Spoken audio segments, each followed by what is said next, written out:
It began with a table, the old oak one in my kitchen, smudged by years of breakfast cups and midnight maps of my life. I pressed my palm against it, felt the stubborn grain, the certainty of hardness, and yet I knew, down at the scale beneath knowing, that the table was mostly emptiness, electrons far apart in an ocean of space. A voice inside me whispered like a torch catching wick in a dark corridor. If all this solidity is a mask, then what else have I mistaken for stone? The future I fear, the limits I inherited, the person I keep calling me? That was the call. Not a trumpet from the heavens, but a knock from the hollow inside the wood. An invitation into a place school never marked on its maps. And I saw it as clearly as if it had stepped out of the fog, a labyrinth beneath my feet, spiraling under the ordinary rooms of my days. And somewhere within it, a beast made of every thought I wouldn't own. The air in the doorway was cool and smelled of limestone and rain left over from someone else's storm. I hesitated. The first refusal was almost comfortable. It sounded like reason. Don't go down there. The world is solid and safe. Electrons and slits and spooky action at a distance. These are curiosities, not bread you can chew. I told myself what generations have used as a cradle. Life is what it is. You are who you are. Thoughts are steam off the kettle of the brain, and nothing more. I stiffened against the call the way a ship turns its prow away from weather. I clutched the familiar, like a rope frayed to memory.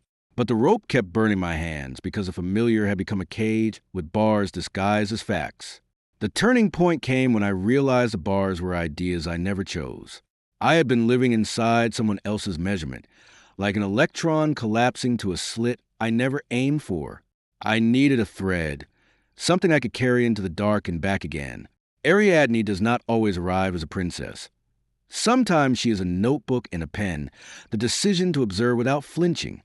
I tied the first knot in that thread when I began to watch my thoughts the way a physicist watches an experiment.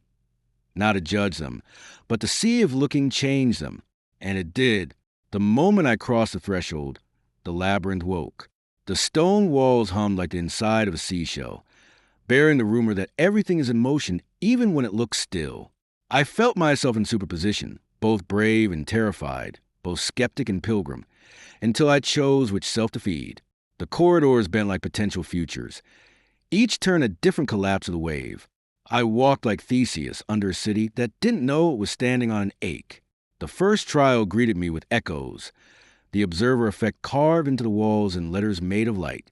When I watched my anger without fusing to it, when I named my fear without kneeling to it, something in me shifted. Attention is not neutral. It is the heat that forges a blade. I saw a thought rise, a darted sentence shouting I can't, and in the moment of observing, it lost the right to be a law. My torch flared. I kept moving. The second trial opened into a hall of doors, each marked with the title of a possible life.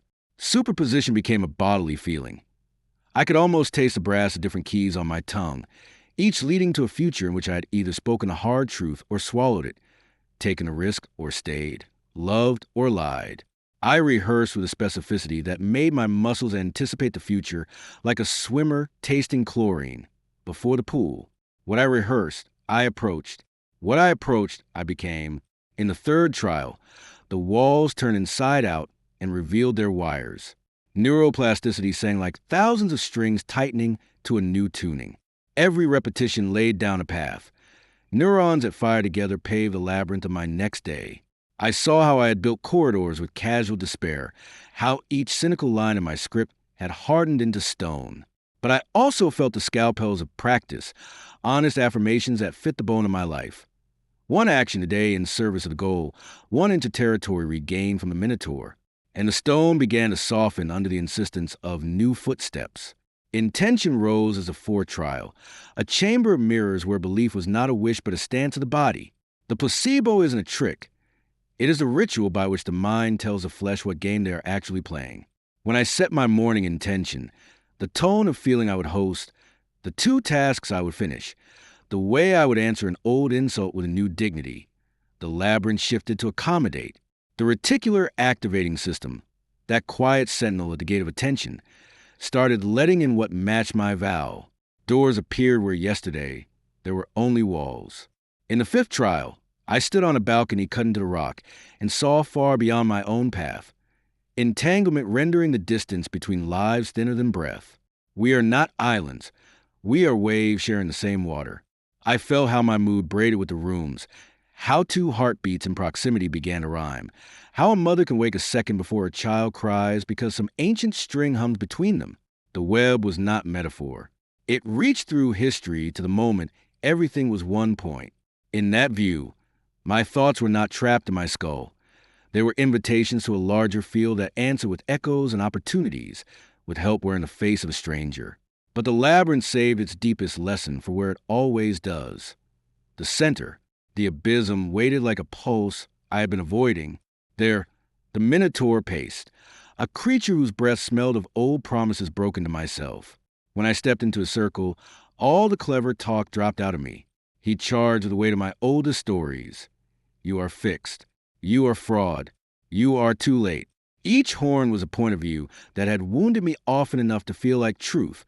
I tried to flee into ideas, equations, studies, lofty consolation, but he caught me at the shoulder and drove me to my knees. In that dark, I heard Jung's lantern scrape along the floor of my mind. He teaches that the Minotaur is not a monster to be slain, but a shadow to be seen, a split-off force demanding integration. What you most need is hidden in the cave you most refuse to enter, he would say in his own way, and individuation is the work of turning toward that cave. So I turned. I lowered my blade. I let the beast rush into my arms. I named him, the part that feared humiliation, the part that learned early to survive by predicting disappointment, the part that pretended to be stone because the world was so empty under the table. As I named him, the horn softened, the labyrinth exhaled. In that silence, heavy, crystalline, sacred, the wave collapsed. I understood what Ken Wilber has labored to map. Reality is not one flat theater. The interiors of intention and meaning co-arise with exteriors of behavior and systems. Physics and psychology are not enemies. They are quadrants of one cosmos, holons nested in holons. To change the outer corridor, I must honor the inner witness. To move the stone, I must move the stance with which I meet it. I rose different. The return was not a straight climb, but the thread held. I brought back practices as provisions. The 5-minute journal that makes me my own scientist. The vivid rehearsal of the future that deserves my breath.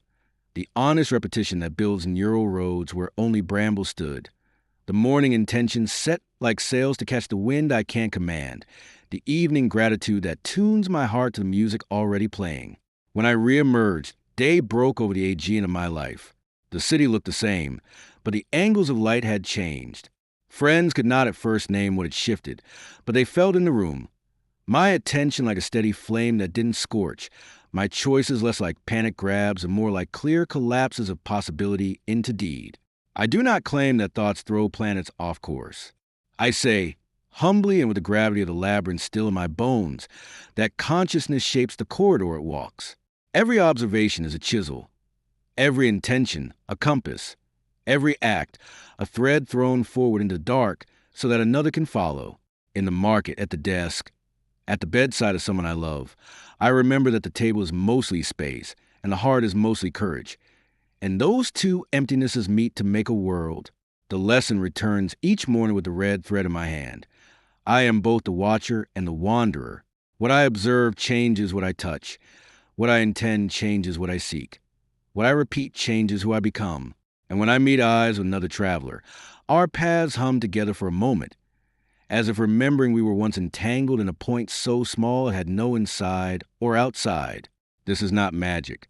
It is responsibility in mythic clothing.